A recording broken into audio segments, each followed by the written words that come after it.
If you want to be able to run JavaScript in VS Code by just clicking a button, that's something really simple to do, and in this video I'll show you how.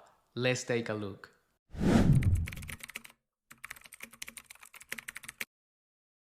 The first step is going to be downloading Node. You need Node.js to be able to run JavaScript outside of the browser. For that, just make sure that you have the LTS version selected, and then download the Windows installer if you're using Windows, or the macOS installer if you're using Mac. Once you download the installer, you just need to double click it and follow the installation steps.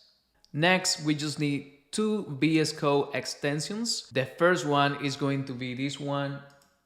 It's called JavaScript EXE Code Snippets, and that's going to help with import and export, class helpers, and much more. Then the second extension is going to be the one that adds this play icon right there. And for that, you just need to type run and make sure to click the code runner and install it. And now the final step is testing that what we did work. For that, let's first create a JavaScript file. So file, new file, and let's just call this one test2.js.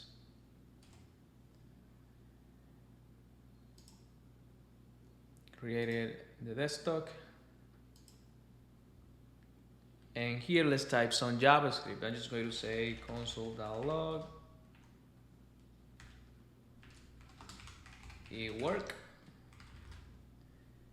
Save and hit the play. And as you can see, it worked.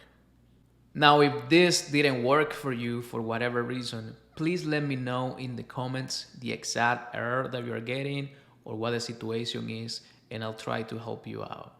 I'll see you on the next one.